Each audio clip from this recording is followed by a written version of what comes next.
What's up YouTube, this is Collect Pokemon and welcome back to another video. So this video is going to be a little bit different and we're going to see a podcast style video. So I really want you guys to focus on the screen and what I have to say rather than my elaborate facial expression. So for those of you that have followed me long enough, we used to have a series or some videos that talks about the changes or the trend in Pokemon single card price. Now, back then I made that Excel table talking about these trends easily using the Troll and Toad numbers and the single card prices on trollandtoad.com. However, there was, this thing that happened where the Troll and Toad website no longer allowed me to extract those numbers. So for like the longest time, I've stopped recording the single card price or the average card price of the different sets.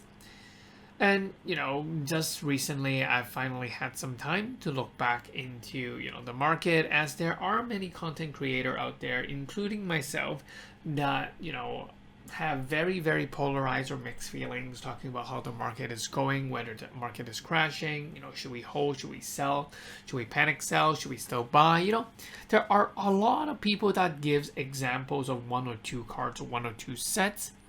Now here's the thing, why don't we look back in all the sets, all the cards, and we look at those average number to see how the investing trend is going. All right, so I decided to try and grab all these numbers. So the new numbers, the new single card prices I've got was from TCG Player. So I know that it's not the best comparison because TCG Players have a very different price point than what we found on Troll and Toad, but it's pretty much the best of what we have right now. So let's talk about it, let's analyze it, and let's try to understand what is happening. And full disclaimer, this video is not to teach you how to invest, and I don't think that these numbers, okay, let's put it this way. These are rational numbers or reasonings that people would invest. However, you need to understand that the Pokemon card market, just like the stock market, is never rational. Even though this will give you some idea of the trend, don't use this as the only source or the only idea that you have when investing. You have to really keep an open mind. You have to pretty much not just to understand the number, but to understand the mentality of people. So, remember, these are just for your reference, not for your investment purpose. Well, so with all that done, let's get into it. So this first graph I have is the average single card price percentage change between June 2020 and June 2021. One thing that is quite obvious is that every single set, in every single set, the price has gone up significantly. With the weakest set being obviously Rebel Clash, 44%. Crimson Invasion, 57% increase. But hey, within that 1 year, there is still a 50-something% change. So, so in theory, what it means is that, if you bought a single card in 2020, chances are now it's going to be, 50% more. Or in some sets, like just Shining Legends, Lost Thunders, or even Team Up, we're seeing it at like 200%. It kind of like tripled in price because 200% is so that's pretty much what happens, because 100% is double, so 200% is pretty much triple the price. And these are amazing, and you could say that the set that are doing well is obviously Shining Legends, Lost Thunder, and Team Up. Surprisingly, Cosmic Eclipse, I would expect it to go up a bit more, but looking at the percentage, is actually weaker than Team Up and Lost Thunder. Now this is a thing, but if we look and think about the Lost Thunder booster box, it's a lot cheaper than Team Up and Cosmic Eclipse. So, what might that indicate to me? We'll have to look at it later. Now let's take a look at one of the anomalies I see. Hidden Fates. Hidden Fates has only went up by 50%. What? Is that real? Well, it's not really true because there was such a huge reprint on Hidden Fates product. The price of single cards are pretty much suppressed right now. There is just simply too many boxes, too many cards being opened up for Hidden Fates. Now, while this is interesting, but average card price can also be determined by the size of the sets, because some of these sets are much larger than the others, so sometimes the average card price may be affected. Because eventually, when we open Pokemon cards, a lot of the time we're always looking at that chase card. So on the second graph, what I want to show you is the top or the average 1 to 10, the average from the top to the 10th highest pricing card in each set. By looking at that average, we can really understand the extent in which that set has grown, or the popularity or the demand. So we can see that, hey, these numbers are much more polarized than what we see. There is an increase. A lot of people hold on to these high-end cards or the chase card, thinking that those are the cards that would, bring the greatest value when it is pulled. If it is pulled. So obviously the best set, the most crazy set we have that blow everything out of the water is Shining Legends. The top 10 card the average has increased by 608%. That's like 7 times more than what happened a year ago. And Shining Legend is, it will continue to be a very, very solid investment. Even though prices of some of the cards, like that Lugia promo, which is not accounted here because it's a promo card, has dropped from 1,400 for PSA 10 to now like 700. It doesn't matter because these numbers are telling me that overall it's a much stronger set than all others. Other sets, SM8 and SM9, Team Up as well as Lost Thunder, kind of coincides with the average card price. We're still seeing that 200% increase. Now, for Cosmic Eclipse, we see a much lower increase in the top 10 card prices. Because what I would assume is that, the character rare, not all character rare made it in the cut of the top 10 cards. And because of that, a lot of the hyper rare with the tag team Pokemon didn't go up significantly in price.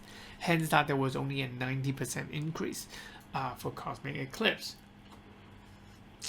Anything worth mentioning? Yeah, sets such as Crimson Invasion, Burning Shadow, even though Burning Shadow had that Charizard, the price of that seems to have had a ceiling, and it's just simply not moving up anymore. And I think that ceiling is around that $500 to $600 mark. And you need to understand another thing: the average top 10 card price, or what we see here, people consider to buy these cards, or people would want to buy these cards because they think that by grading them and getting a good grade, they're pretty much gambling for a higher premium. They're pretty much gambling for a higher grade in order to make more profit. And so I think that these numbers also reflects on the difficulty to grade some of these cards. Now, the Burning Shadow, everyone knows that it is a very, very ugly card. The quality of the Burning Shadow Charizard is just horrible. So, it's reflected in the number here. There hasn't been a lot of change.